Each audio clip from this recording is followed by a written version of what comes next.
You've been seeing my daughter. That's what I've come in here to tell you. I won't have you coming near my daughter. You don't have to get hysterical about her. What do I care about your daughter? I'm sick of hearing about her. You won't have to hear about her anymore, because you and my husband aren't going on seeing each other. That's rather up to Stephen, don't you think? Completely. So you better start making other plans, Miss Allen. Listen, I'm taking my marching orders from Stephen. He seems to be satisfied with this arrangement. So don't force any issues unless you want to cause plenty of trouble. You've made it impossible for me to do anything else. You're very confident, aren't you? Yes, because I know Stephen couldn't love a girl like you. Well, if he couldn't, he's an awfully good actor. Look, what have you got to kick about? You've got everything that matters. You've got the name, the position, the money. My husband's love happens to mean more to me than those things. Oh, can the sob stuff, Mrs. Haynes. You noble wives and mothers bore the brains out of me. I'll bet you bore your husbands, too. You are a hard one, aren't you? Oh, I can be soft on the right occasion. Look, what did you expect me to do? Burst into tears and beg you to forgive me? Isn't that what you really came in here for, Mrs. Haynes? Not after seeing you. You're even more typical than I dared hope. Well, honey, that goes double. Now, look, get this. I'd break up your snug little roost if I could, but I don't stand a chance. Oh, don't think it's because your husband isn't crazy about me. It's because he's the kind that lets that old-fashioned sentiment put the Indian sign on him, and that's all. I'm glad you understand the strength of sentiment, Miss Allen, because its beauty is something you'll never know. This happens to be my room, Mrs. Haynes. It's yours, yes, for the time being, like everything else you've got. May I suggest if you're dressing to please Stephen? Not that one. He doesn't like such obvious effects. Thanks for the tip. But when anything I wear doesn't please Stephen, I take it off.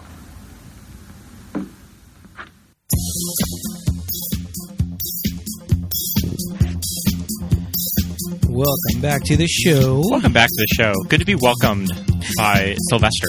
Yes, indeed. It's been a minute. It's been a hot minute. Yeah, since we listened to Sylvester.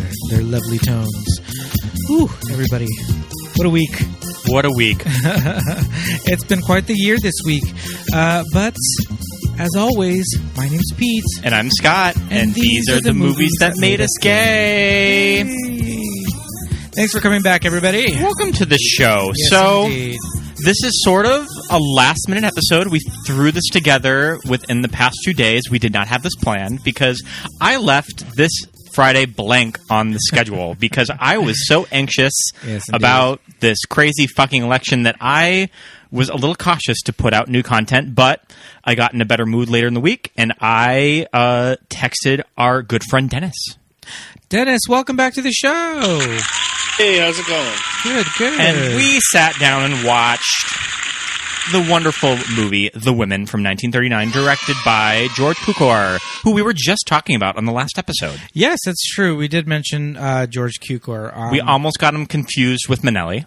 Vincent Minnelli. Yes, but indeed. We circled back to George. Yes, we're on a run of some old-timey classic movies. And Dennis, you brought this movie to us. Yeah, because it's really you know, as a young gay, this was one of the movies that was shown to me by, you know, older gays' boyfriend that said, you know, oh, you got to see this film. It's kind of, you know, it's within the list of films that you've got to see as a gay man. So, and it's one that I come back to, you know, ever so often because it's such a hoot, as they say. I have a confession, Dennis. Yeah. I had only seen the Diane English reboot or remake from 2008. How sad is that? You know, it has its place. Sure. We'll talk a little bit about it. It has its place. It's, you know, it's... Yeah, exactly. We'll talk about it. Well, I think the casting is really interesting in the remake, but we'll get into that later.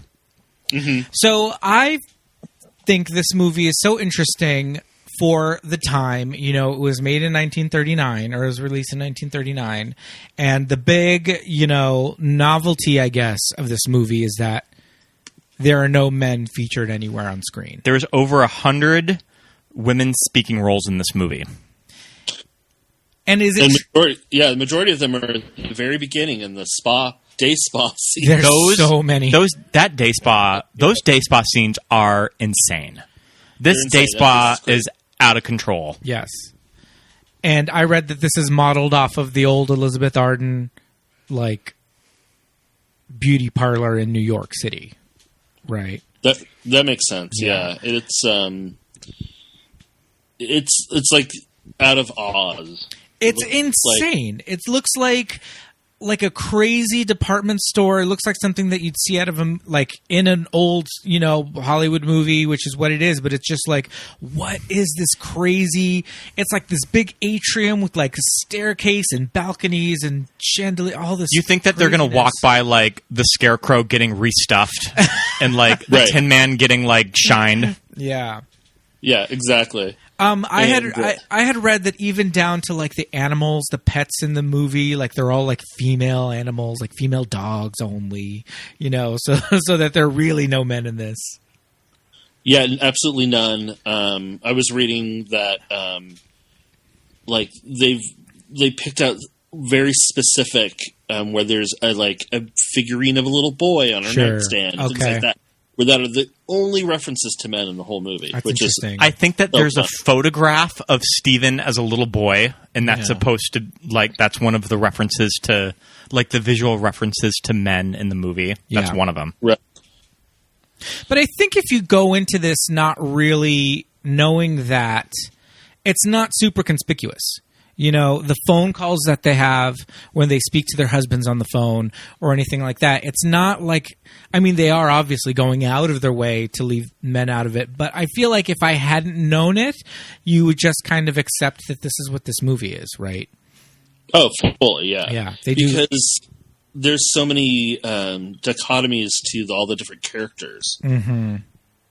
Some are more feminine, some are more masculine, so it really kind of lends itself to totally being, you don't feel like you're missing anything. Right.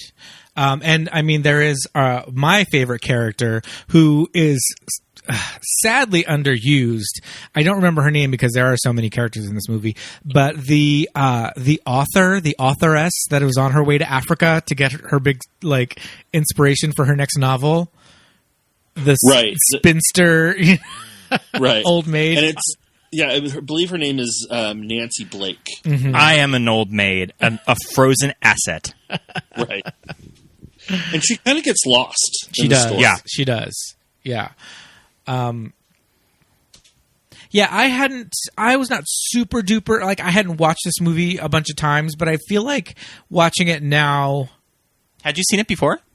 I feel like I had seen a trailer or something, but yeah, I feel like watching it, I liked it a lot.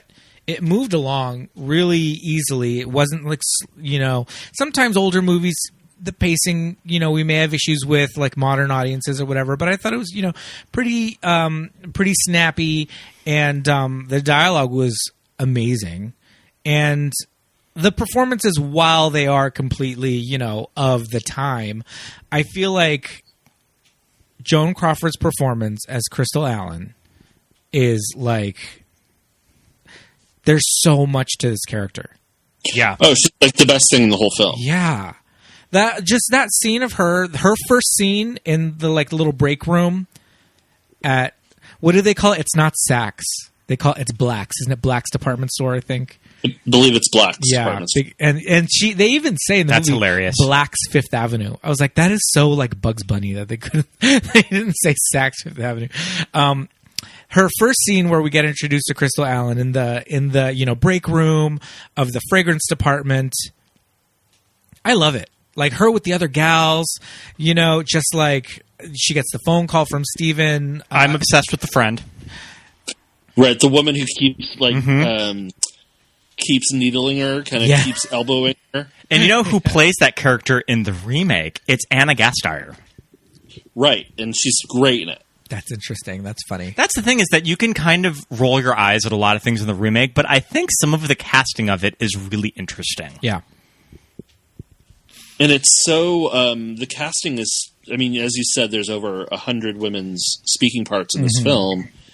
And I love the different levels of class levels that you get with film of women. You have, you know, this group of high society women, and then you have their, you know, their servants or their maids. You have the women that work at the day spa. You have the women that work at the clothing store. You know, the fashion part of it. Oh yeah, and it's all so layered. Yeah, you know? for sure. I mean, something that's very big, that's glaring in this movie is just how rich these women are. Yeah. Oh, yeah. And it's that 1930s movie screwball comedy type of rich, where this is not how women probably dressed in the 30s, but this is how women dressed in the MGM movie. Yeah. Right. And, you know, it's like, I don't want to get too, like, inside baseball or whatever. Like, I had a, you know, college professor. But I remember them saying that in these screwball comedies, these characters had to be independently wealthy so that they could just, at the drop of a hat... Go to Reno. or go to Bermuda. Yes, exactly. Which is very much a throwaway, like, part of the movie. Like, oh, I just went to Bermuda to get away from it all with my mother. We just get the home movies. Right. And, it's the level of wealth. Yeah. The Mary and Little Mary riding their horses, and there's just not a care. There's just, you know, they have nothing better to do. So I have a question. Mary has a ring throughout this movie that appears to be on her wedding ring finger. That giant rock on her That hand. is like it's the size of an iPhone. It's so big. How did I never notice that? Oh, it's gigantic. I was just like, is Go back that and look supposed for it. to be her wedding ring? It is seriously like the size of the palm of your hand. And I can't tell if it's supposed to be costume, but these women wouldn't wear costume. I did read in the IMDb trivia that they got that. I think that's just a big diamond, and they got it on loan. Oh, holy shit. Yeah. If that's a diamond, I'm She fully has like the heart of the ocean on her finger. It's huge. That is crazy. Now I'm looking at photos to see if I can see it. Yeah, it's like it's square cut, or it's like more like a rectangle shape. It's not like a circular, you know, like a wedding ring shape at all because of the size. Fully looks like a ring pop. It does. Ring It looks like a ring pop. So, how familiar are you, Dennis, with Norma Shearer and who plays like the frenemy, Rosalind Russell? Rosalind Russell, Rosalind Russell's so good in this movie. She's great. I mean, Rosalind Russell's great in pretty much everything she's done. I definitely know more of Rosalind Russell than Norma Shearer. Norma Shearer, looking at her IMDb, that she was mostly a lot of silent film. I found it, and then kind of she's within Hollywood royalty. She was married to Thalberg. Oh, okay. And has like sisters and brothers and things that were also within like the Hollywood industry. Okay. I found it fascinating in my readings about Norma Shearer that she wasn't cast in a lot of things because she's cross-eyed. Oh my god. Oh, interesting. So they had to be careful of how they shot her. Yeah, and that she lost roles because they were like, no, she's cross-eyed. Wow. And one of those roles was Scarlett O'Hara in Gone with the Wind. Oh, 1939. Big year for Hollywood. Right. And of course, Rosalind Russell, Mame, or, anti-Mame, not Mame. That's full. Not even going there. Yeah. But anti-Mame, of course, and Gypsy and things like that, and just a comedic powerhouse. That's so interesting. I totally forgot about, Mame, the Lucy version, because I really got a lot of Lucille Ball energy from this performance. Sure, it's almost as if Lucille Ball was taking notes. Yeah, from Rosalind. Yeah.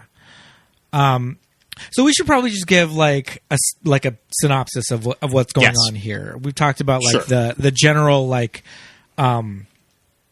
almost novelty of the movie, that is No Men Anywhere. And we should probably also say this is based on a play. It is based on the 1936 play The Women by Claire Booth Luce and was adapted for the screen by Anita Luce and Jan Muffrin.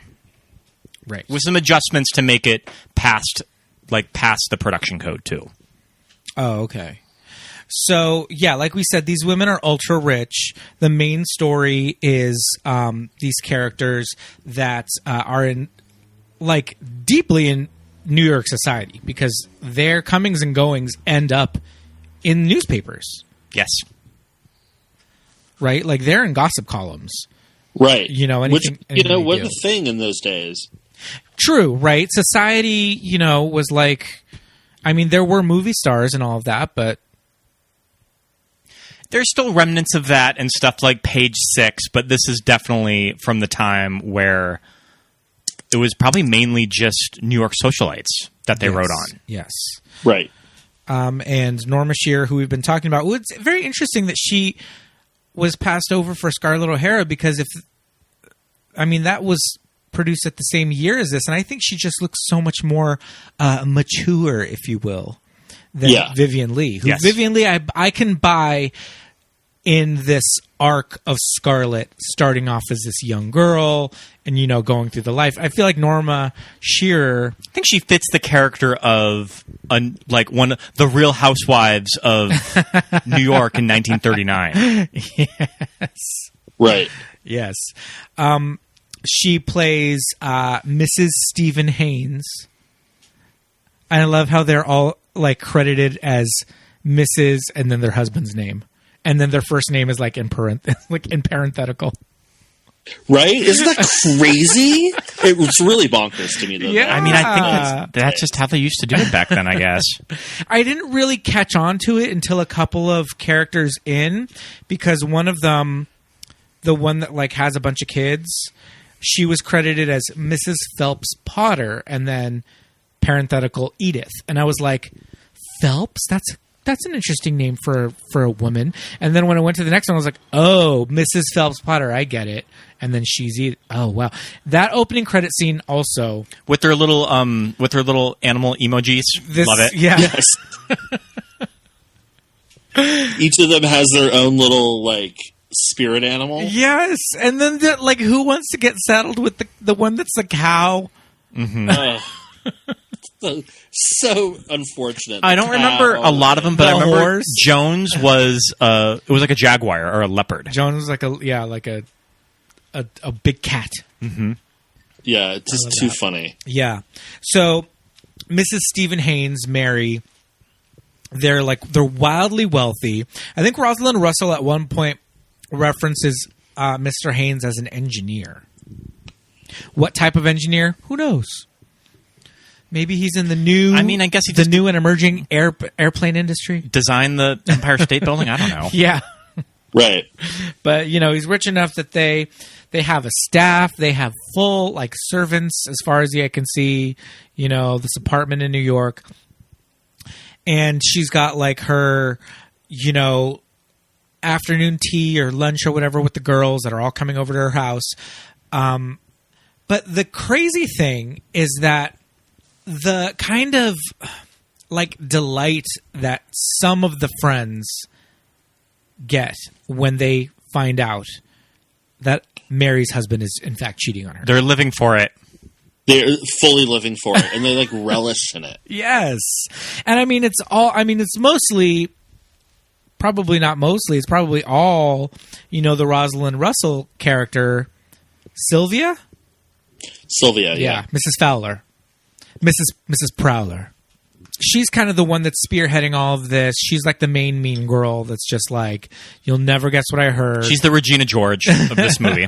Mm-hmm. Yeah. I mean, I do feel like her friendship with Mary is real, but also, I don't know, they're just so bored with their lives. And I think there's also that whole kind of concept of they're probably all jealous of each other. Yes. Yeah, for sure. Definitely they're going to be jealous of Mary because she's happy in her relationship. Mm-hmm. She's super rich. She's got a child. Yeah. And so that's a underlying jealousy there. Yeah, for sure. I have a little clip of Sylvia talking to the one with all the kids about. She's kind of first telling her what she overheard from her manicurist at the salon when she got her jungle red. Edith, take a good grip on yourself. You're going to die. Stephen Haynes is stepping out on Mary. What? We're all applying for the man lobby! Yes, but you got it long now, gentlemen. But Sylvia, darling, who told you? A manicurist? Well, go on. Well, this manicurist, she's perfectly divine. She said to me, I know something about that awfully rich Mrs. Haynes. Oh. But Sylvia, suppose Mary should hear about it. Wouldn't it be terrible? Wouldn't it be ghastly? But darling, we've got to face her at lunch today. Won't it be too tragic? Eating her food and knowing all about her husband. But darling, I'll burst until I get the details. But I've got to see that filthy doctor. Yes, you know, my regular checkup. Well, goodbye, darling. The manicurist, Olga. Oh, she's amazing. Oh my god. I don't. She's like tied for my favorite character of this movie. Yeah, she's pretty good. I think it's really great, and they did a great casting for the remake of Debbie Mazar. Yes, love that because of course Debbie Mazar is going to be the nail girl that spills the tea of the affair. Jungle Red. Yeah, so when Edith hears about it, she's like so happy. She's just like, oh man, fuck yeah, tell me more. Right. It's awful. And the way she's saying, like, oh, wouldn't it be terrible if she found out? Wouldn't it be awful if she knew? Like, she fully wants to tell her. Yeah, like, we have to tell her. Oh, and the little games that they play, like, where they're sitting at lunch and they're like, they're literally needling each other of like dropping hints and just to like get these are really, really bored women because they are so like this is their entertainment. Yes. The writer character though, she seems to be she's wary. She's very wary of Sylvia, I think. Like from the beginning. She's very much like this one. Like you got to watch out for her. Yeah, she's kind of no nonsense, kind of like sees right through all of her BS. Yeah. I like the Peggy, the younger character. Right. Yeah. That's Joan Fontaine. Yes. Mm-hmm. Yeah. I like her character a lot. She's very she's flighty and she's young, and her whole thing is that she's just still super in love with her husband because they're newlyweds. So everybody's just like, who cares what she has to say? She still loves her husband. Right. And this movie has some of the most ridiculous overacting. Yeah. And we'll get to that later with Joan Fontaine when they get to Reno. And it's just, wow. It's so her, and then the girl who plays Little Mary, which I love just to make fun of. She's like, she just feels like a cousin to the bad seed. The scene where she's crying and it's just so over the top. Yeah. When she finds out that her parents are getting a divorce, and she just like calling out to them in the distance in her room, like this soliloquy. She has like this full on soliloquy in the bathroom. Yeah, and I feel like this is a performance. I think that her parents are just like, "You're the only kid in this movie. You better fucking deliver." Yeah, right. She was full on the little JonBenet of her time. And it's just, I don't think that George just probably wanted to pull them back all that often, so he just sort of let them have free reign. Right. And that's one of the things that's so appealing to me in this film is because I love camp. Yes. Yeah. Yeah. And it has these super camp moments. Oh my God, yeah. Where the storyline doesn't lead to that at all. So it's definitely a choice to make it over the top campy at times and slapstick. I mean, you have the scene where Rosalind Russell and Edith, the other friend, the one with all the kids, go to kind of find out who Crystal Allen is, see who she is. Yeah. And they have that great little spat with her, and it's such an amazing scene. But it ends with them literally pratfalling into like a laundry cart. Yeah. And they're throwing themselves into this cart. They're like launching their bodies into it. Like full up, like legs over their heads. Yeah, it's ridiculous. And these are choices they made to make it campy. Yeah. And I think that's why it's such an appeal to gay men, because it has that camp factor. Well, and especially for the late 30s in Hollywood, like probably how refreshing would it be to be all of these women that they get to go to their jobs as actresses and have fun. Yeah. Like they don't take themselves too seriously. Like they can have fun. Yeah. And probably that's something that they didn't get to do a lot in those days.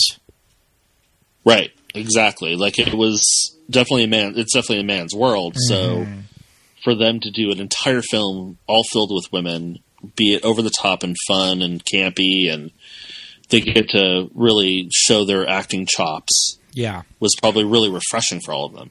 Yes. And Rosalind Russell in particular has that.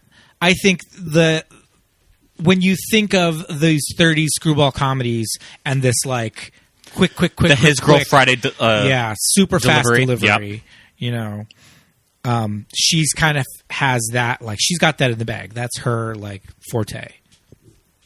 And she has such ridiculous costume choices in this film. Too. She has some beautiful hats. Her little fascinators. Obsessed with her hats are like ridiculous. Sylvia Fowler's wardrobe in this movie. She does with like tulle and like a veil, like is it tulle that just wrapped around her neck, just over her shoulders? She wears tulle like a scarf.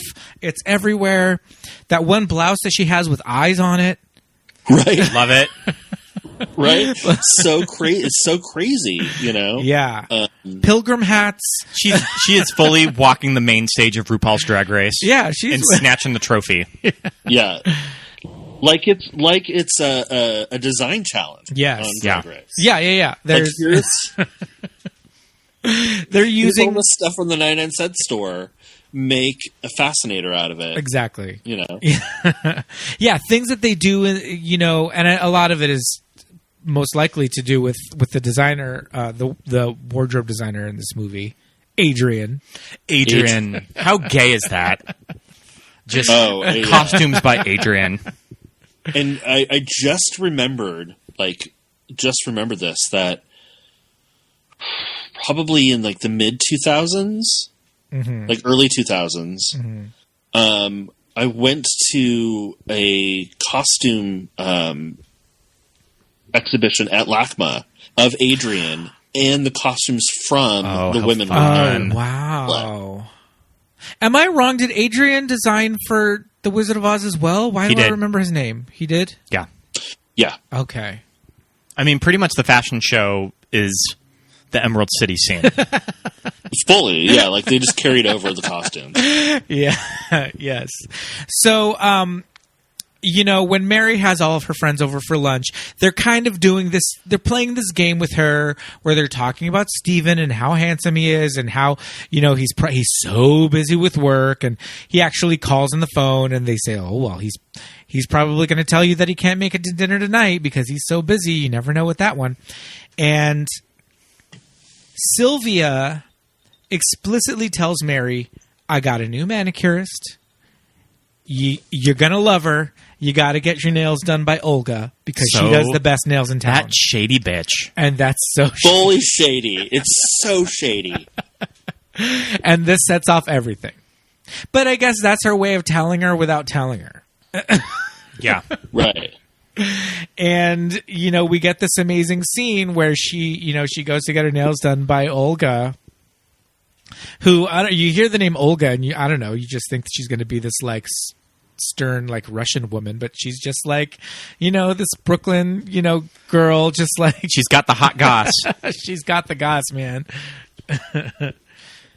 And she starts spilling immediately. The minute that she sits her ass down in that chair. Oh, and I love with her New York accent. She's got that Brooklyn accent. And she is. My God, what a blabbermouth! Yeah. I mean, she just telling everybody's business. And she even says like, "Oh, you know Stephen Haynes," and Mary's like, "Well, yes, I do." She doesn't even have the chance to say like, "Oh, that's me" or "That's my husband." She just keeps on blabbing and like spills the beans. Mary, but I love that Mary gets up and is just like, "Hi, I'm Mrs. Stephen Haynes," and she's just like, "Oh shit, sorry." She full on like has her oh shit moment. Yeah. But yeah, this kind of sets everything in motion.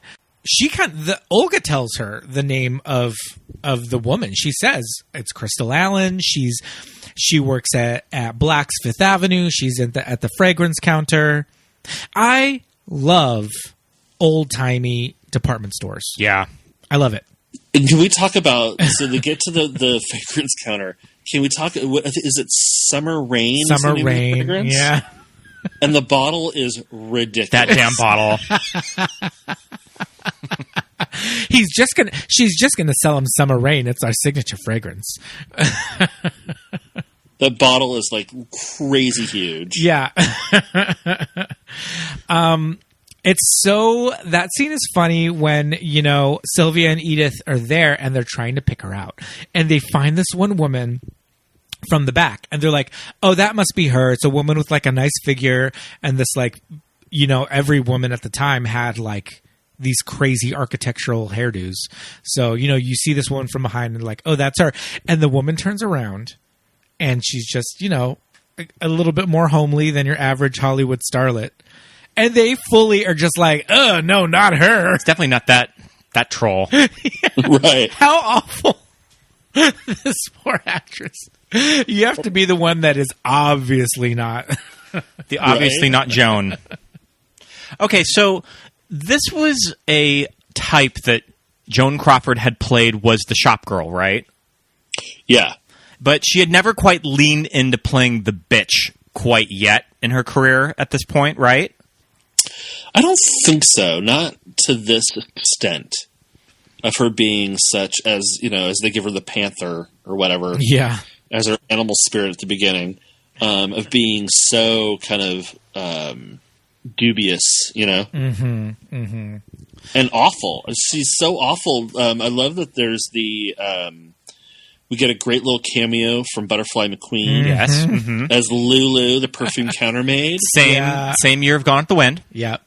Yeah, and she's so awful. She's so rotten to her. Like, you're going to go and you're going to cook in my apartment, and I'm going to give you $2 to do it. And Lulu had a date. Yeah, she's poor like, Lulu. "No, you're going to cancel everything you're doing." My date's more important than yours. You're going to cook for my date. Yeah, and then Lulu's like... she says something to the effect of like, you know, "Why do I have to like cook for you?" or whatever. And she's like, it can't be that hard. You just throw the lamb in the oven. And it's like, well, if it's not that hard, then do it yourself. Oh yeah, and like Lulu's like, "Can you give me $3 to do it?" And she's like, "No, 2. You're gonna get 2, and you're gonna like it." It's like, wow. Here's the dough. Go buy some food. I hope she hands her a wad of dough. I hope she gave her a little bit extra to at least buy some food, because there's a funny line where she's just like, "Am I going to find anything in your icebox?" And like the friend is like, "Just a bottle of gin." Yeah.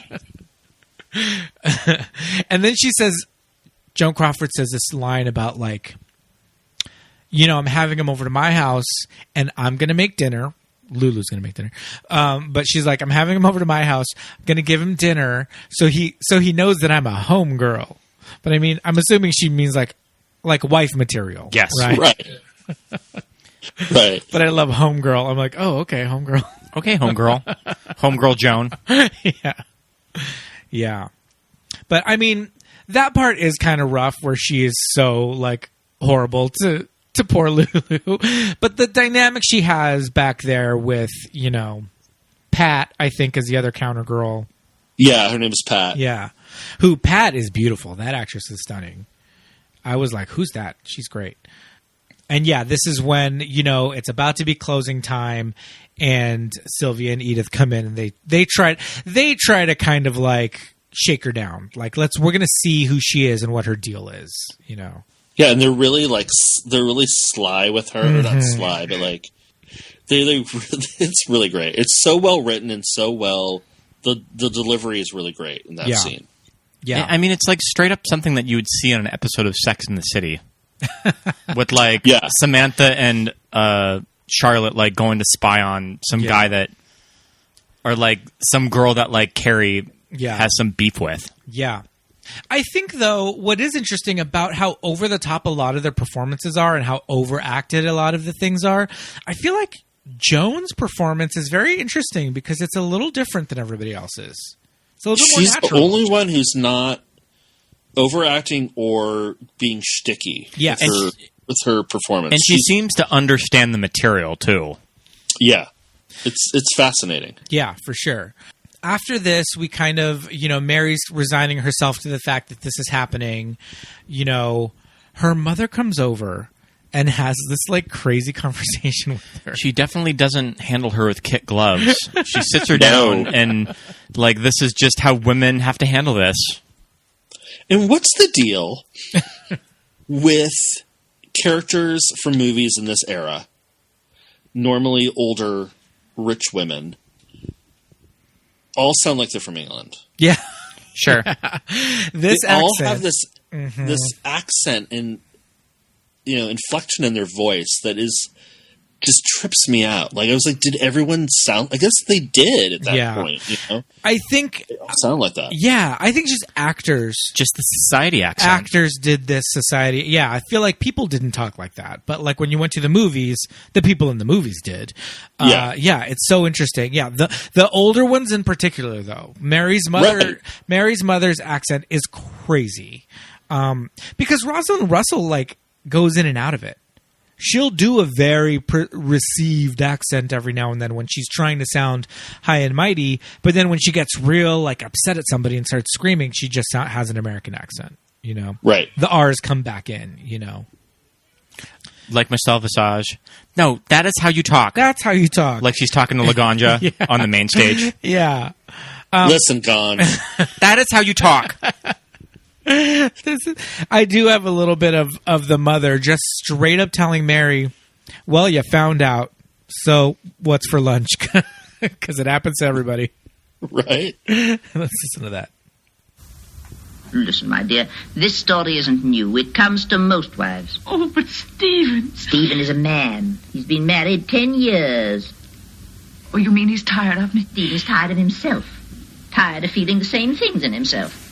Time comes when a man has got to feel something new, and he's got to feel young again, just because he's growing old. Mother, Stephen isn't old. Of course not, but we women are so much more sensible. When we tire of ourselves, we change the way we do our hair, or hire a new cook, or decorate the house. I suppose a man could do over his office, but he never thinks of anything so simple. No, dear, a man has only one escape from his old self, to see a different self in the mirror of some woman's eyes. Mother. This girl probably means no more to him than that new dress means to you. But Mother... But Mother, good heavens, he doesn't love the girl. If he did, you'd have felt it yourself long ago. Just hire a new cook. Right? Kind of an interesting scene that you could almost, with some adjustments to the dialogue, you could almost see somebody's stern mother talking to their daughter now about an affair. Yeah. And you just have to change some things about the dialogue, but yeah. And they did a really good... They did that scene really well in the remake with Candy Bergen as Meg Ryan's mother. I couldn't remember if it was Candy Bergen or Cloris Leachman. Who does Cloris Leachman play? Cloris Leachman plays the maid or cook. Oh, okay. See, now I really liked the scene with the maid and the cook in this movie giving the backstory because Mary's having a fight with Stephen. Stephen's home now because a lot of the time he's off in Canada, wherever, jet setting around, so he's not there. But now he's home and they're having their bang out fight like I want a divorce, but we can't see that because there's no men. So what we get is the downstairs, the Downton Abbey bit with like, you know, the maid is just like, well, this is what I heard, and she's recounting the whole thing to, you know, this other woman who I thought that was a very clever way of doing that scene. Oh yeah, totally. It's such a great scene because again, you're seeing a different class or dichotomy of women. Here are the women that work for her, work for Mary, and what they have to say about the whole situation. Yeah, and I think just because of the time, they're not going to address any issues of like, you know, working conditions and, you know, all of that. So, but you do get this sense that they're happy working there because Mary is just such this wonderful woman that, you know, there's really nothing wrong with her. Like you said, she's happy in her marriage. She has a child who she loves, who loves her, who adores the dad, all that stuff. So this is kind of like the perfect situation. So if you're going to be a maid or a cook or whatever, you want to work for this family. Right, and I like that they touch upon kind of the economic aspect of this divorce for the maid and the cook of like, well, if they get divorced, are we going to be out of a job? I mean, I guess it's not really off screen. It's kind of here where we find out that she ultimately just says she wants a divorce. Yeah. When does the fashion show scene come? It's before this because the fashion show is right when she confronts Crystal, because they're both at the fashion show. Yeah. So I would like to talk about it. I would like to talk about the fashion show because what gayer of a moment that you just stop this movie's plot dead in its tracks and just have a fashion show. And why not? We have to point out, if you're not familiar, if you haven't seen this movie, listeners, this movie is in black and white. Now, it is the same year as Wizard of Oz and Gone with the Wind, both Technicolor movies, but this was a novelty at the time. It's almost like a movie being in 3D. You know, not every movie was like that. So just because those two were, not every other one was, and this one was in black and white, and in the middle of the movie, boom. This crazy, like, proscenium situation that's like, and there's painted audience members. I have it queued up. I'm just going to play it. Yeah, I can't even describe, like, how crazy that is. Oh my God, these tennis outfits. I love the woman at the beginning who's introducing the fashion show, and she says something to says something like, "Welcome to Fashion Land," or something like that, and it's just great. Yeah, and it's not even.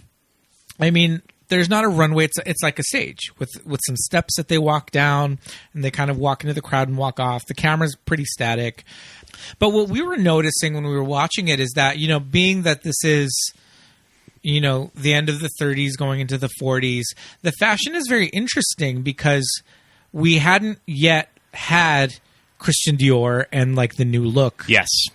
So the new silhouettes. So the like formal wear is like kind of just crazy whatever. Like these dresses are just like, there's like Grecian gowns. And there's almost like antebellum. Like, I was going to say, it's very plantation style, like a Southern belle. Yeah, all the weird, like, antebellum looks are crazy. You know, there's like, oh my God, this. Not turbans, but like. This fucking monkey. The monkey. Don't. There's a little, like, there's little monkeys in this fashion show. In a cage. In a cage. With a sign that says, "Don't feed the monkeys." Meanwhile, all the models are doing is feeding the monkeys. Just pelting these monkeys with food. Exactly. An interesting thing about this fashion show is that there's little vignettes. The stage turns like America Sings, and on one side is one vignette, and on another is a different one. And the vignettes are kind of like German expressionist because they're built at these crazy angles, so they fit on this tiny stage. Yeah, the perspective is all there, and it's bonkers. Yeah. Yeah, their perspective is weird. So they're built at these crazy, like, yeah. Yeah, it opens with like a tennis vignette. Okay, so all I think of is like that's where that was like a thing. Yeah. So we're at the Scarlett O'Hara picnic dress. This is a big hat. These crazy. It's Look very, at that tree again, it's like doilies on the tree too. Yeah, and very Wizard of Oz, Emerald City. Yeah, huge shoulder pads, huge crazy shoulders. Yeah, and the prints are kind of fun too. There's like an oversized plaid print on one of the plantation dresses that I thought was crazy.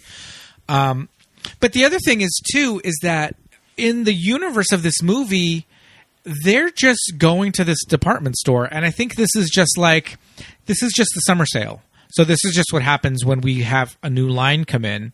You just go. You see the models, right. And then you sit in a salon, and the models come out wearing things, and you're just like, that I'll take that, I won't take that, whatever. They did it in Vertigo. That's so interesting. Jimmy Stewart takes Kim Novak to a department store when he's like trying to turn her into, Carlotta.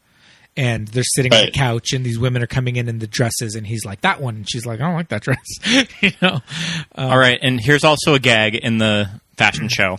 What? That it goes to the audience clapping, and these bitches get up, and they start walking the runway. Because they're in the show. They turn the... Right? Yeah, one of the vignettes is now from the back looking onto the audience. Look at that green hat. It's like a green turban hat, and it's like a terrarium on her head. Right, and it's clear, mm-hmm. so you can see her hair underneath it. And all I could think of was like, what is it made of? Like, was plastics a thing yet? Yeah, in 39, what the hell? I like this red and white dress. It could be like lucite or like something that would be expensive. I don't know. That's where my brain went. Yeah. When I saw that. I was okay, like, so this is one of my favorite dresses. It's the Grecian dress with the green shawl. Like wrap, yeah. Wrap with the gold and the white. White with gold accents. Yeah. And this is also the part of the fashion show where the models are kind of just walking around, and there's just like this African-American woman handing them drinks. Oh, yeah. Right. Yeah. There's like it's just, my grandmother was a model in the 40s and 50s. In a department store? And she did. She actually did that type of modeling. I love that. She would do it and then like in later years, there's a place in San Marino that you probably have passed and know the name of called Damon and Drapers. Okay. Yeah. Is it on Mission? It's on Mission. That main downtown area of San Marino? It's like downtown San Marino. And I don't know if it's still there, but she would model for them. I love that. And it's just bonkers crazy. And I would imagine, too, at the time when you bought clothes, you would just get them altered to fit you. Or you would, your mother or your grandmother could just alter them to fit you, too. So it was just like, and you would see it and be like, yeah, that's it. Just get it in my size. And you wouldn't try it on at the store. And are all these off the rack? Are they custom? Like, do they have numerous, sizes of these? Yeah, I think this is more couture. I think so too, because I don't think it's off the rack per se. Right, because when Mary's sitting down and she looks at the nightgown for $225 and she's like, "I'll take it," and then Crystal comes in and goops her. Sure. Mm-hmm. And takes it. The sales girl is like, "Oh, I'll go get it back for you." So that's implying that it's just the one. Yeah. So. Yeah, and then there's when they finally they're in the dressing rooms, and Mary's, put into her dressing room, and then she has this black gown on. That is beautiful. It is a beautiful gown. Yeah, but shop woman is like, "Oh, we forgot the hat." Yeah. She brings in this hat. There's the most ridiculous looking bonnet. Yeah. It's fully a bonnet. The whole look. Yeah. Hey man, she's trying to upsell. That sales girl is like, she's trying to make that commission. But the hat doesn't come with the dress. I love the woman, the model who's going around. She's like, our new undergarment. It zips up the back, no bone. No bone. Could you imagine that? Just like women's undergarment, you would just have to walk around with a big bone. Just keeping the frame, like an old whalebone in a corset. I mean, foundation garments at the time. Yeah. Had boning. Yeah. And there wasn't like synthetic material that could hold fabric up, too. I mean, brassieres have wires in them now. So. Yeah. Yeah. I use, I've made a couple corsets for costumes, and I use zip ties. Ooh. Oh, okay. For boning. Crafty one. Crafty like that. Why buy boning when you can just go buy zip ties? Yeah. But anyway. Oh man, it's being resourceful. I digress. Yeah, but this is where Mary decides to go in and confront Crystal, which is the scene that we had from the top of the show. Crystal's not fazed. No, she's not afraid of her. No, and it's a great scene because you definitely see the two viewpoints and dichotomy of you have the scorned wife. Mm-hmm. Who's getting her gumption up to talk to her, talk to this woman. And then you've got this brazen... Hussy. Hussy. And she's fully like that. We played that clip at the beginning. She's like, well, you're the wife. Like, you're the society wife. Mm-hmm. Like, why are you jealous of me? You have everything.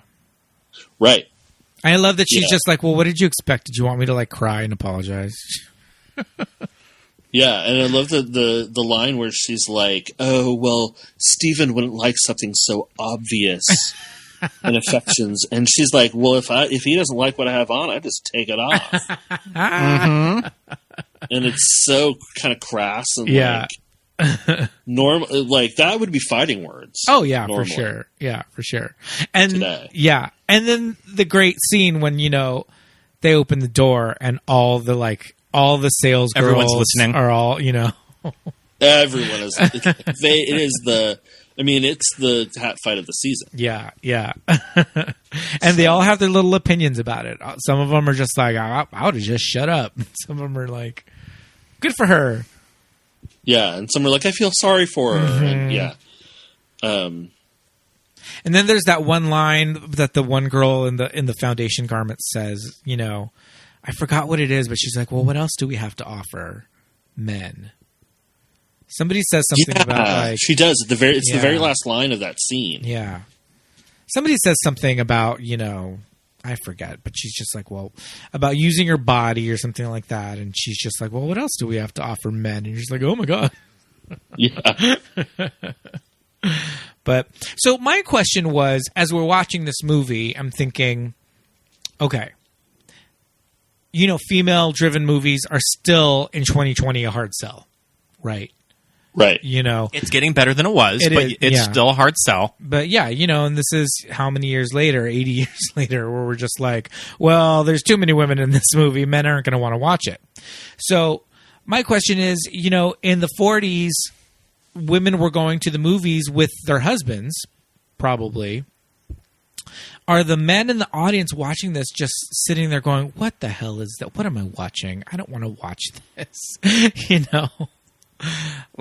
It's so geared towards women, but does it have enough appeal for the men, the husbands, to be like, yeah, I love that movie?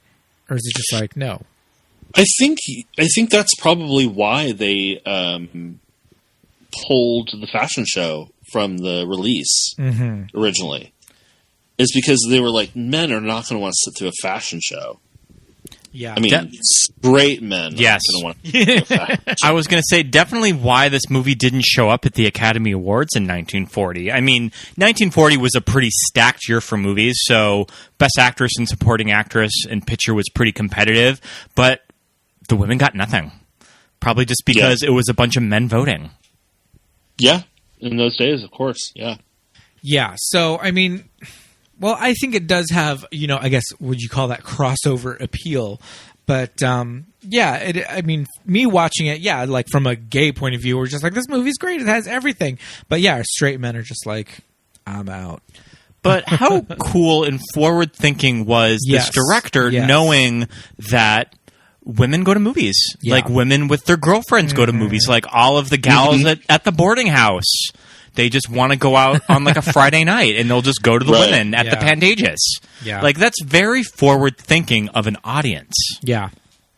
Yeah. And you have you have your pick of every popular actress is in this film. You know, Norma Shearer, Joan Crawford, Rosalind Russell, Paulette Goddard, Joan Fontaine. I mean, it's all, you know, there's appeal. I like to there. think that when they would exit the theater, they would be like, "Well, who are you?" Well, I'm the Joan Fontaine. Yeah. I'm like the sassy Joan character. I like to think that women did that. Oh, totally. Like they do with Sex and the City. Yeah, for sure. Or Golden Girls. Yeah, exactly. So we have to talk a little bit about this whole like Reno quickie divorce situation. Oh, I have a lot to say about this divorcee dude ranch. Right? So they go to Reno to get this quickie divorce because everyone knows, especially from movies, when you want to get a quickie divorce, you just like hop on a plane to Reno. Well, was the thing not that like in Reno, in Nevada, just like with marriage certificates, you didn't need to like prove a lot. You didn't like because they were saying, well, in New York, you have to like prove that You have you're to have some cheating. sort of a probable cause Yeah. for divorce. But I think in Nevada, you could just go and just be like, I want a divorce, and then they'll just give it to you, and then you could take it back to your husband or wife or whatever. Yeah, it's like the quickie version. And, you know, and there was that for marriage, too. Because if I remember, you know, thinking back to older films where people are like, we're going to go get a quickie marriage. Yeah. I think when, like in the last episode that we did with Sunset Boulevard, and when we did that Sunset Boulevard episode, there's a reference to, you know, Betty and Artie going off to New Mexico because he's shooting in New Mexico. Yeah. And that they can get a quickie marriage. Yes. So certain areas, you know, you got things done legally faster. Sure.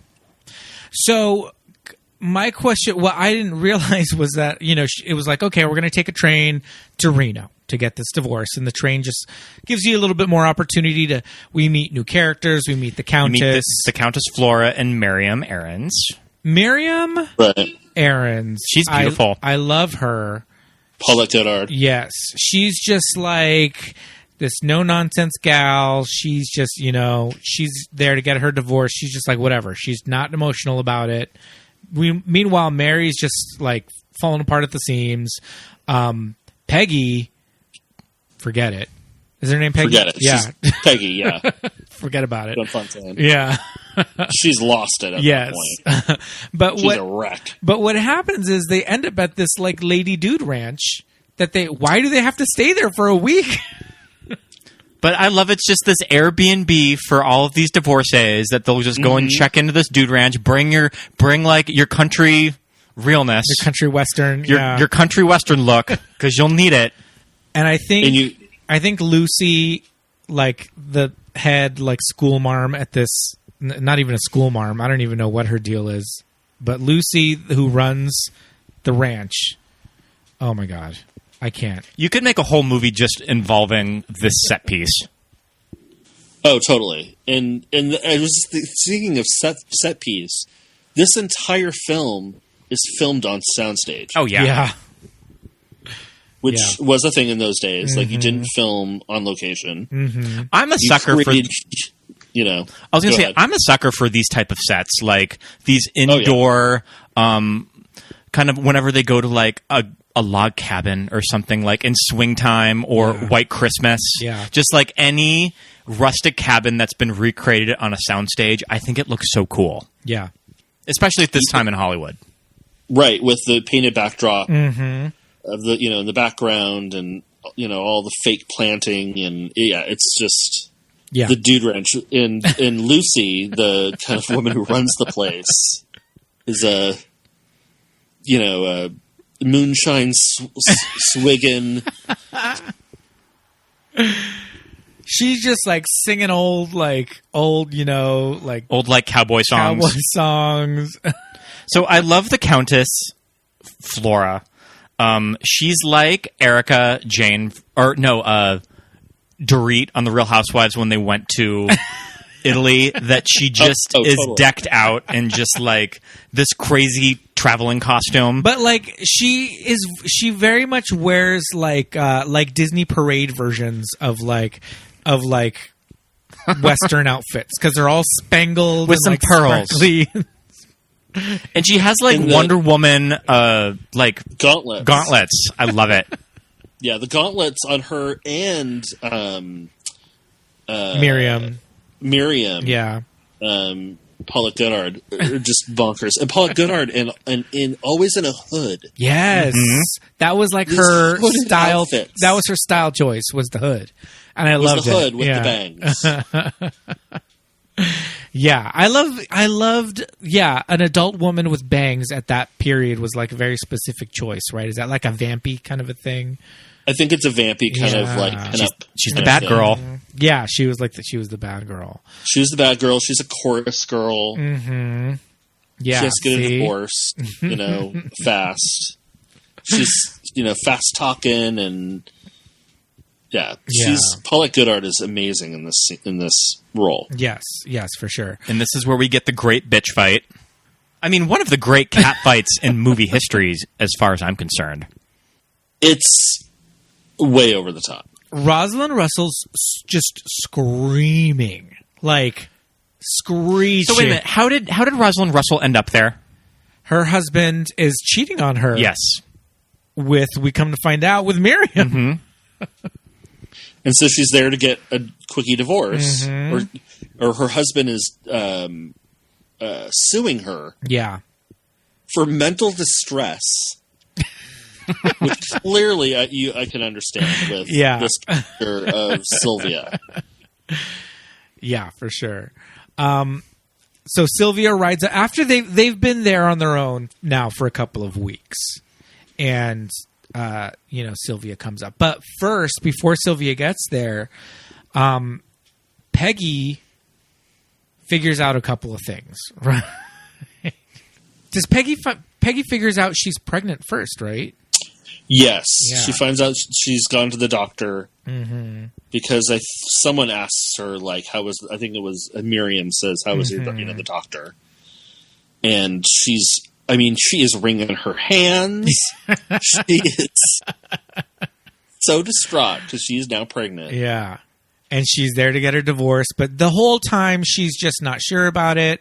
I mean, the interesting thing is that she's not as rich as the rest of her friends. No, Right. but she's the one who has money in the relationship. Right, because she keeps talking about her income. Right. But when she said income, I was like, so does she have a job? Or is this income is probably just like her trust fund, I guess?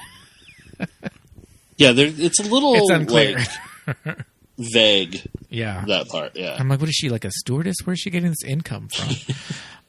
But yeah, the husband doesn't make a lot. She references wanting to have a kid at the beginning of the movie and saying that they don't make enough money for her to have kids. But then she finds out whilst at the dude ranch that she is pregnant, and she decides to call off the divorce. Yeah, right. Yeah, when she's like trying to give like the phone number, and I love all the like phone number exchanges in this movie. Eldorado 575. New York. Right. And the acting is just so over the top to me because she's so like the quiver in her voice and oh Lord. Yeah, it's great. But she's the young one. She's the the waif, like this young naive girl that's, like we said, she's like new to marriage, and all the other women, I mean, except for Mary, Norma Shear's character, kind of are like, she's still in love they're still in love. Like, give them time. She'll get to where we are, where you just fucking hate your husband. Be a bitter old bitch. Right. Yeah. Rosalind Russell shows up, Sylvia.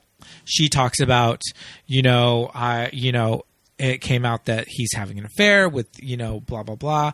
And she gets a letter with a clipping. With a news clipping in it that falls out. And it's this gossip column that we've been hearing about throughout the movie. And it reveals that it's Miriam. Yeah. Who's the one who's going to be marrying Mr. Howard Fowler. Howard Fowler. She yanks her off this horse. Proceed to have this smackdown in the middle of the dude ranch. Yeah. Everybody gets involved, and it's funny because the Countess, who to me looks like, actors of this time always look a little bit more mature than their actual age. I think, it's just because of that's how people looked back then. And the Countess, I looked at her and I thought, she was just kind of like a more, maybe like a senior citizen kind of lady. But during this fight, she fully like sits on Rosalind Russell. Mm-hmm. Rosalind Russell smacks her and she falls off onto the ground. And then later on, she like runs back into the distance and like hops a fence. Yeah. Full on hops a fence. I was like, oh, okay, maybe she's not as old as I thought she was. That look on Rosalind Russell's face before she bites Miriam's leg is it's out of control. It's the best thing ever. It's like Benny Hill acting. It's very like, I've got an idea. It is. She like licks her lips and like, it's so slapstick. Yeah. Crazy. And at this point, for these characters at least, Sylvia is really mad at Mary, I guess, for not taking her side, and just kind of decides not to be friends with her anymore. Yeah. Yeah. Now, she mentions that they're cousins. Yeah. Yes. So they are family. Yeah. And I didn't know how real that was. If that's just like, oh, we're cousins because we've known each other since we're kids, because some people do It's very much a throwaway line, but it's there, though. Mm-hmm. Yeah, it is there. And then we just get a smash cut to like 2 years later, right? Yeah, it kind of jumps in time frame. Well, not before Miriam kind of has a heart-to-heart with Mary. After we see Peggy reconcile with her husband, Miriam's kind of like, you're fully still in love with your husband. Like, I can tell. So maybe you should think about, calling him and trying ripping up that divorce paper that you just got. Yeah. And there's kind of like a scene where she's just like, okay, you feel like she has a change of heart. Steven actually calls right at this moment, but not to get back together, but to actually say, oh, guess what? I'm marrying Crystal. I married her. Yeah. Yeah. I love these next scenes of Crystal as the evil stepmother. Oh my God. That bathroom. Okay, we have to discuss this fucking bathroom. So this vaulted ceiling in this bathroom, which it looks like there's fabric on the ceiling. They hung fabric on the ceiling of this bathroom. Oh, yeah. This bathtub that is a glass coffin. It looks like a coffin. It's with cherubs, and it looks like a boat. Mm-hmm. And just Joan Crawford commanding the scene just in this tub. Filled with suds, and like there's like a back headboard, like a bed that's like a quilted pillow. This glamorous bath pillow. Yeah. These like satin pillows that all I could think of was like, those are get ruined. In the water. But she's just like, I'm taking this bath, as all of these people just proceed to walk in and out. Yeah. And and the whole reason she's in there is because it's the way she has a private line. Mm-hmm. So that, come to find out, Yes, her private line where now it's 2 years later, she's been married to Steven for 2 years, but we find out that at some point she has strayed and is now cheating on Steven with, is his name Buck? Yeah. Yeah. With Buck, who the Countess is married to. So it's like all interwoven and tangled up. But, all these people are coming in and out of this bathroom. Servants, Sylvia, little Mary. But the biggest gag of how crazy this bathroom is when she wants to get Sylvia out of the room and she's like, I've got to take a shower. Pulls this cord and this glamorous velvet shower curtain comes down. The velvet shower curtain. Like it's a theater. Like it literally, like she pulls the theater curtain down. And it's bunched up like theater curtains used to be. Like when you would go to the movies and the curtain would go up, it was exactly like that. I loved it. I have a little bit of Little Mary I love the scene. And Crystal. I love the scene with Little Mary and Crystal. I like Little Mary's delivery here. It's not so bad. It's not as bad. No, it's very. It's a little more reined in. You could tell that they got this maybe later in the production. Yeah, she had time to grow up a little bit. Let's take a listen. You don't like me. Why? Well, good night, Crystal. I said why. Listen, Crystal, my mother told me I wasn't to be rude to you. Listen, young lady, you were going to give me one good reason why you don't like me. I never said I didn't like you. But you don't like me, do you? No, but I never said so. I've been very polite considering you're something awful. Just wait till your father hears about this. Listen, Daddy doesn't think you're so wonderful anymore. Did he tell you that? No, Daddy always pretends you're all right. You see, you wouldn't know about such things, but my Daddy's a gentleman. He never talks against any woman, not even you. But we understand, Daddy and I, without ever saying a word to each other. I'll bet you've done plenty of blabbing to your mother. No, I haven't. It's my job to try and make Mother feel cheerful. Go on, get out of here. Scram, on your way. And another thing, I think this bathroom is perfectly ridiculous. Good night, Crystal. Why, you... Little Mary, I think that bathroom is amazing. I love that Little Mary kind of has her moment of like, I'm the only one who's holding this all together. Yeah. Right? So listen. My dad hates you. You hate my dad. I'm not telling my mom jack crap. Yeah. Yeah, totally. I like that right before that clip started, she says, like, you were instructed to call me Auntie Crystal. You're instructed to call me Mommy Dearest. Yeah, which she paused before she said Auntie Crystal, and I was like, Mommy Dearest. Oh, man. And, you know, it's one of those things that you can rag on Joan Crawford, but you kind of forget, or you have to be reminded of star power like this. That when you look at her in this movie, also Mildred Pierce, she's she's a really good actress. Oh, yeah. She's a phenomenal actress. And yeah, like I said, I think her delivery kind of stands out in this, where it's a little bit more natural. I mean, for the time, you know, it's a little bit more of a natural delivery than really anybody. Because even Norma Shear's performance is a little. It's not that heightened, Rosalind Russell like fast talking, but Norma Shear is very like melodramatic. Yeah. Yes. I think she's really good in this movie, though. Yeah, she is. Yeah, for sure. Have you ever seen the Norma Shear Marie Antoinette? I've always wanted to get to it. I have not. I need to watch it. That'll be on our list. Mm-hmm. But so we get to I guess they're meeting at Mary's before they go out to like a nightclub. Mm-hmm. She has them over for like dinner. Yeah. Okay. And they're all going to go out to a nightclub, and she's just like, you know what? I'm going to skip it. I'm not going to go. Stay home. They all go to the nightclub, and Little Mary does Little Mary spill the beans, or like how does she kind of? She does. Yeah. She's kind of like, Daddy's miserable. Yeah. Yeah. and Crystal has, has Buck Winston on the side. Buck Winston.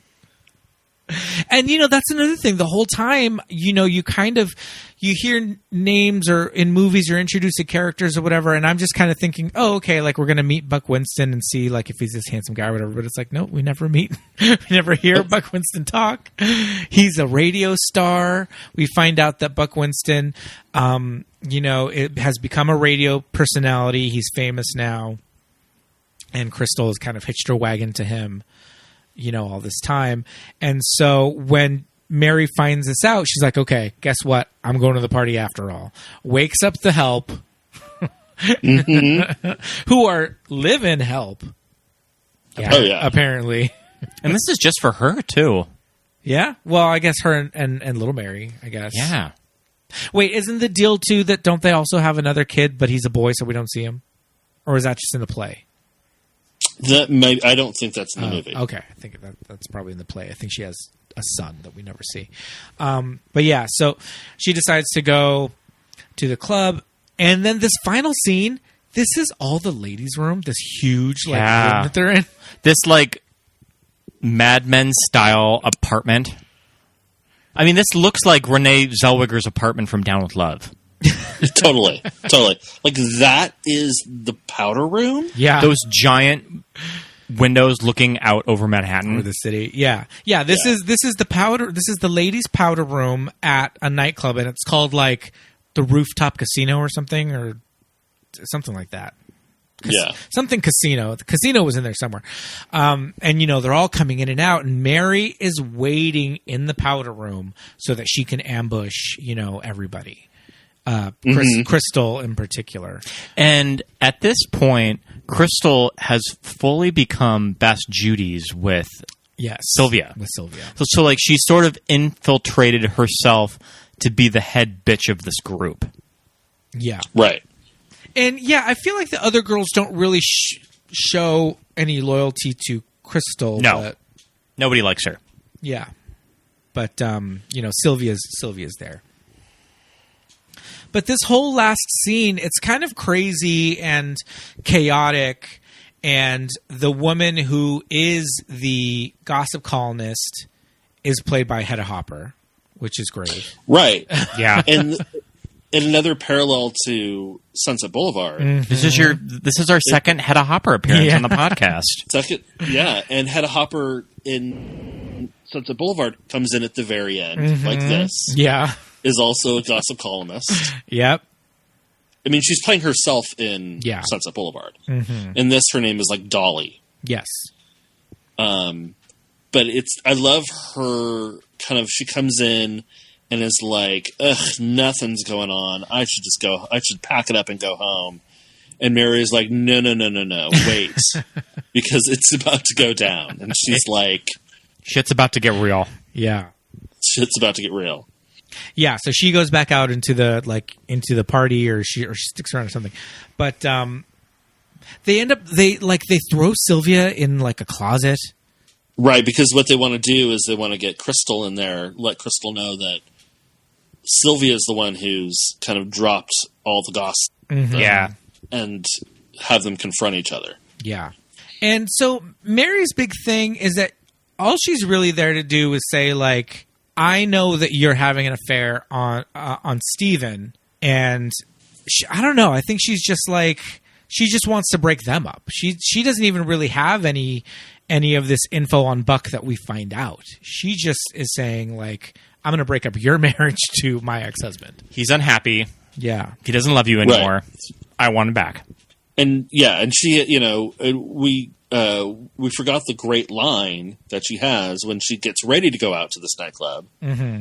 The famous line of I've had 2 years to grow claws, jungle red. Mm-hmm. Jungle red. Jungle red. So great. And yeah. Yeah, and she lifts up her nails into frame before she says jungle red. So this is where they have this showdown, and when she tells her, like, we know you've been cheating on Steven, so now he has enough to divorce you. Like, no question, he can divorce you. It's like everybody knows it. It's out in the open. And Joan Crawford's like, all right, well, who cares? Screw y'all. I got Buck, and he's rich. He's a big radio star, so me and him will, ride off into the sunset. The Countess is losing her mind at this point. On the floor. L'amour.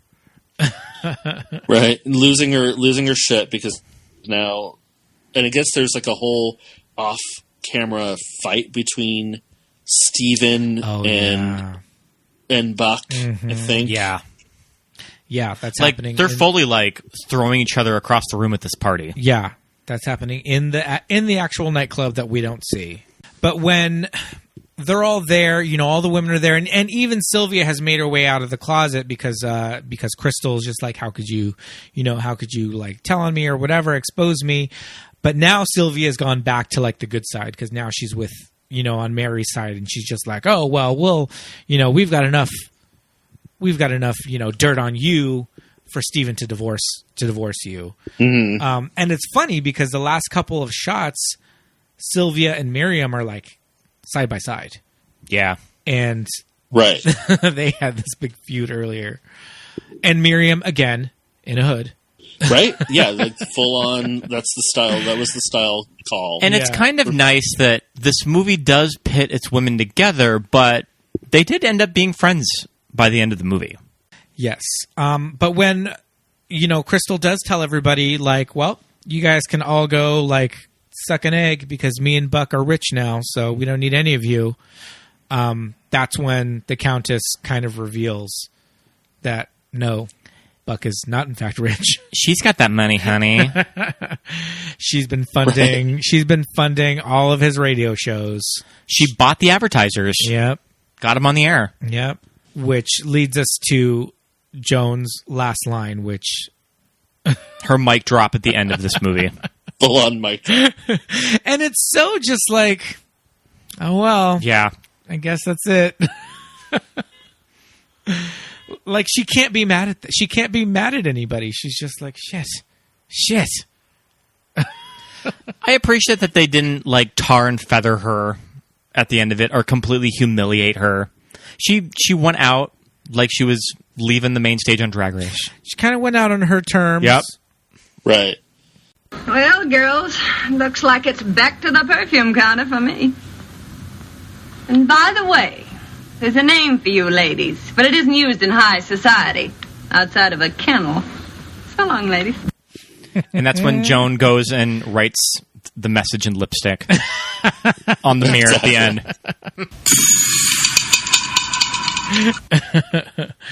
Good use of shade rattle.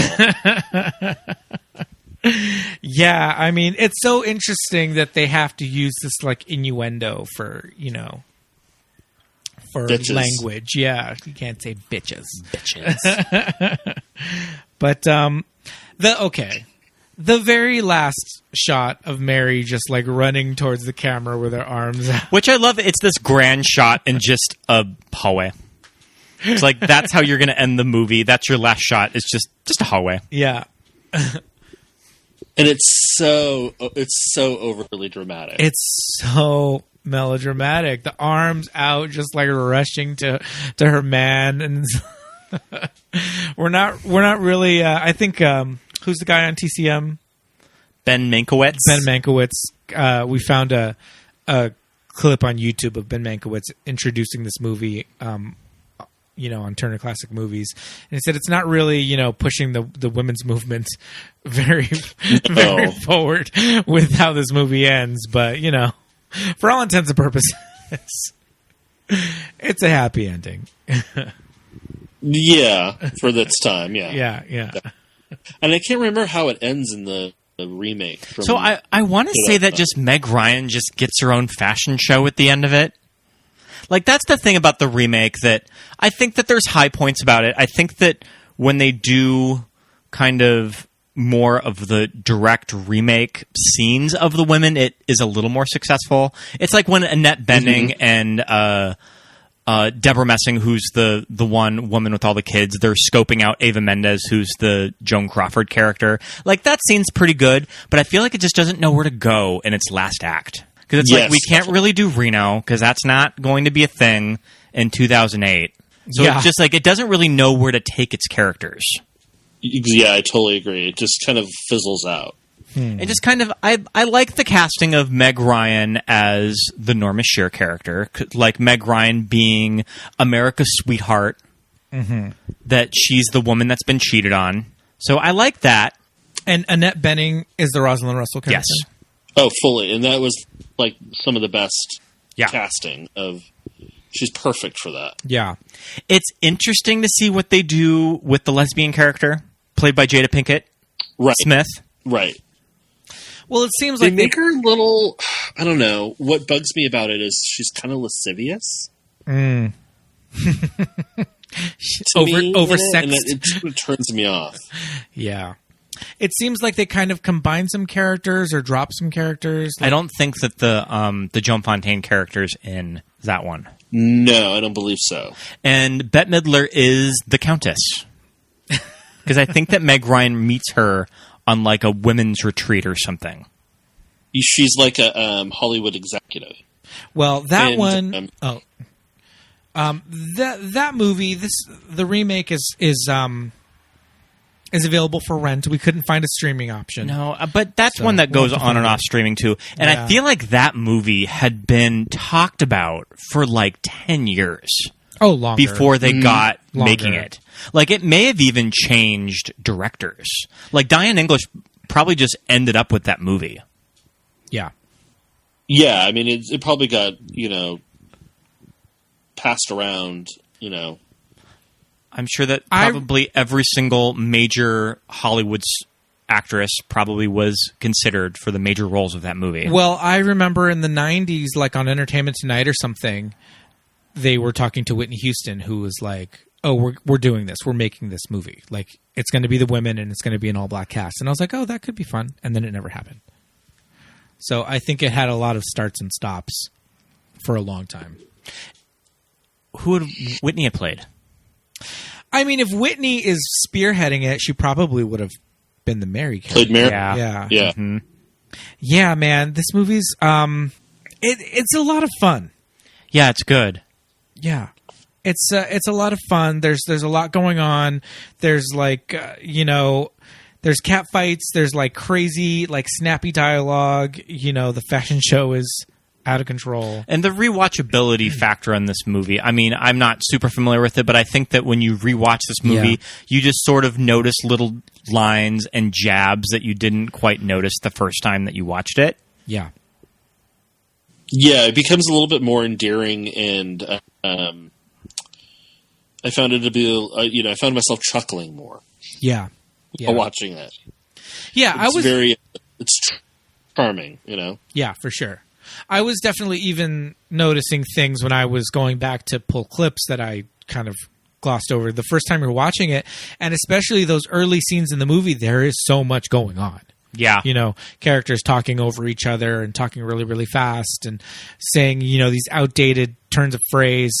And especially how this movie introduces itself. It just drops you in this universe. Yeah. That you just sort of have to be like, oh, wait a minute. I have to like catch up. Like, what's happening? Yeah. Exactly. Because so much is being thrown at you. Yeah. I mean, even from the get-go with the title credits. Yes. And the silly little, like, here's the animal that, animal persona for each character. And you're like, what? Yeah. Yeah. And some of them you're like, okay, that makes sense. And then some of them you're like, what the why?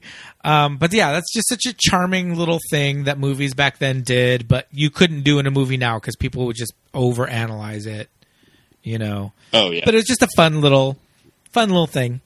Yeah, I mean, this is definitely a charming movie, and I think if you're not familiar with it, it's definitely worth, even if like older movies aren't your thing, I feel like it does kind of hold up to a modern audience because of, it's quickly paced. And I mean, so we did have the subtitles on because some of the dialogue is pretty quick and you just kind of want to keep up, and we hadn't seen it, but hey, that helps. I also think for young gays that aren't as familiar with Joan Crawford, like you definitely have heard about Joan Crawford, but you haven't seen a lot of her old movies. Yeah. I think it's a good introduction to her. Yes. It's a great introduction, and then I would if I was to say, okay, here's Joan Crawford and you need to watch her films, you've never seen anything, I would start with the women, and then I would move into Mildred Pierce. I love Mildred Pierce. Yeah, for sure. We have to do Mildred Pierce in the show eventually. Then finish off with all the crazies like Trog. And this is right before her eyebrows went full, Craze. Yeah. Total crazy. Yeah. Now there needs to be a modern gay version of the women. Yeah. Called the Gays. Oh, wow. Yes. We're going to have to write this screenplay. Hey. I think it'll I think it'll work. It'll translate for sure. But I just feel like the affair has there has to be higher stakes than just an affair. Though I don't know what you would do. Yeah. We'll figure it out. I did see that there was a remake in the late 50s that was a musical. But I did see that too. Was it a radio? Information on it. I saw a radio play that they adapted into a radio show. Okay. It was a full movie, but the thing about it was that it's called The Opposite Sex, and it's a musical version, but all the male characters are in it. And 1956. Yeah, and what I thought was interesting is that Leslie Nielsen from Airplane is in it. I mean, he was like a Hollywood leading man at one time. Very handsome Leslie Nielsen in his younger days, I have to say. There's even a Fassbinder remake. Really? From 1907 that he did for German television. Huh. German television. There you go. That's crazy. And in The Opposite Sex from 1956, the Crystal Allen character is played by none other than Joan Collins. Probably rather young Joan Collins at that time. Yeah, I would say so. She would transform into Crystal. Yeah. Later in her career. Yeah, she later became Crystal. Be Crystal Carrington. Or was she Alexis? She was Alexis. She was Alexis. Wait a minute, who's Crystal? The blonde. The blonde. Linda Evans? Linda Evans. Yeah. That Linda Evans haircut. Oh my goodness. Well, does anybody have any final thoughts to wrap up on the women before we say goodnight for the evening? Because this was a lot of fun. It was lots of fun. I'm so glad that we were able to rewatch it, and it's just it's such a fun film. It's a good escapist movie for how bananas this week has been. Completely.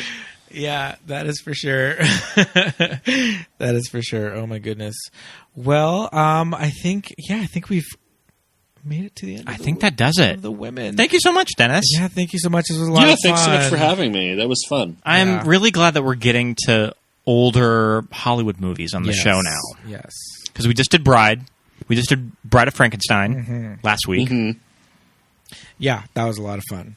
These movies are definitely worth sitting down and rewatching if you're not super familiar with them. So yeah, thank you so much again, and hopefully we'll get to see you another time on the show. Yeah, definitely. Anytime. We'll have you on again. All right. Well, we will see you later. We bid you adieu, and we all still have our fingers crossed tonight. But I think we're in good standing for the rest of the evening. I think so. Yeah. We're still at 264. 264. 264. We've been at 264 all week. When you posted on your Facebook, speaking of Joan, of that scene of Mommy Dearest where she was sitting listening to the Oscars with Christina. Yes. I hate this night. Stop that. I hate this night. But just that look of joy on Faye Dunaway's face. Yeah. Why is every year it becomes a crisis? Oh man, you got that right. All right, man. Well, we'll see you later. Bye. Bye. Thanks. Good night.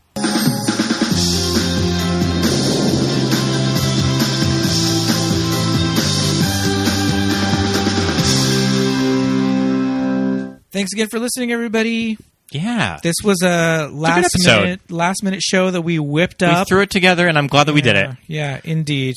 We wanted to stay on track for the week, even though it's been a crazy week. And I felt like I just kind of needed to record this week to lift up my spirits a little bit, because I was in kind of a bummer mood. Yes. On Monday. And if you are listening in the future, if you just decided to put this episode on years from now and you don't know what the hell we're talking about, check the air date of this one. And then you'll be reminded. Yeah, you'll quickly remember what we're talking about. But thanks for listening, everybody. We would love it if you would rate and review us on Apple Podcasts. Yes. Do it. Please give us 5 stars. Please write us a good review. We'll read it on the air. And you can find us on Instagram and Facebook at Movies That Made Us Gay. And you can find us on Twitter At MTMUG Pod on Twitter. Yes, indeed. You can find Scott on Instagram at Scott Youngballer. You can find me on Instagram at Peter Lasagna. You can also find me on Letterboxd at Scott Youngbauer. If you search me, I'm on Letterboxd. Yes, indeed. I'm not on Letterboxd yet, but hey, you never know. Maybe I'll jump on there. Thank you so much for listening, everybody. We'll see you next week. Bye. Bye.